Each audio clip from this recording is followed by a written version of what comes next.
मृत्यु लोक में अगर आपका और हमारा जन्म हुआ है और हम शंकर को नहीं पहचान पा रहे तो समझ लेना कि हमको फिर ना जाने कितने कितने जन्म लेना पड़ सकते हैं। कितने जन्म।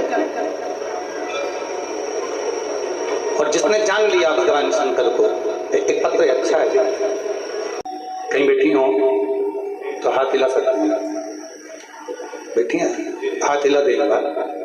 और अगर साथ में बच्चे आए हों तो उनको लेकर आ सकते हैं। मेरा एक बेटा था, 2 बेटियां हैं। मेरा 22 साल का लड़का जो 13/1/2023 को मेरा 22 साल का लड़का कार के एक्सीडेंट में मर गया। जब मेरा 22 साल का लड़का कार दुर्घटना में चला गया, मैं टूट गई। हम पति पत्नी दिन रात रोते रहते, आंखों से आंसू बहते रहते। इतना दुख था कि हम वर्णन नहीं कर सकते। गुरुदेव, एक दिन मेरी बहन की बेटी ने बताया कि परभणी महाराष्ट्र में संजय भाऊ जादव जी कथा करा रहे हैं। शिव महापुराण की कथा है। ऐसा सुना है कि पंडाल में बैठकर जो मांगा जाता है भगवान शंकर वो देता जरूर।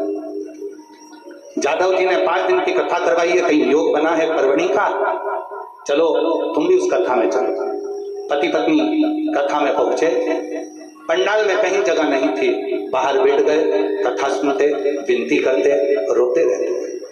मेरी बहन की लड़की से मैंने कहा कि वो सीवर वाला महाराज क्या करेगा, शिव पुराण में क्या करेगी, क्योंकि 22 साल का लड़का चले गया, मेरी 2 लड़कियां हैं, पर अब तो मेरा रजस्वला धर्म भी नहीं आता, अब मैं रजो भी नहीं होती।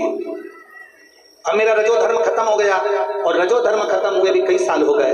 तो अब ना तो शिव पुराण कुछ कर सकती है, ना वो सीवर वाला महाराज कुछ बता सकता है, क्या करें। मेरी बहन की बेटी ने कहा, पाओ तो मौसी आप बैठो, कथा सुनो, वहां की मिट्टी को अपन उठा लाएंगे। पंडाल की मिट्टी नहीं होती, वहां इतने लोग शिव शिवाय नमस्तुभ्यम का जाप करते हैं, वहां की मिट्टी भी पवित्र हो जाती है। वहां की मिट्टी को अपन उठा लाएंगे, कंकर शंकर पूजन करेंगे, सीहोर चलेंगे। हमने परभणी महाराष्ट्र की कथा सुनी, वहां की मिट्टी को ले गए, पार्थिव शिवलिंग का पूजन करते, सीहोर गए, कंकर शंकर पूजन करी, बाबा से विनती करी, बाबा कुछ तो कृपा करो। डॉक्टरों को दिखाया, डॉक्टर कहते हैं अब तुम कभी मां नहीं बन सकती, तुम्हारा रजो धर्म नहीं आता। पर बाबा तो बाबा है गुरुदेव, हमें क्या मालूम था कि पंडाल में कथा सुनने का फल क्या इतना होता है। खूब रोती थी पंडाल में बैठकर। मेरा 22 साल का लड़का चले गया, 22 साल का लड़का चले गया। तू कुछ भी कर, मेरा लड़का मुझे दे दे। मैंने 1 बार नहीं 2 बार पशुपति व्रत करे, और हर बार एक ही बात कहती, वो सीवर वाला महाराज छाती ठोक कर कहता है कि तू देता जरूर है, तू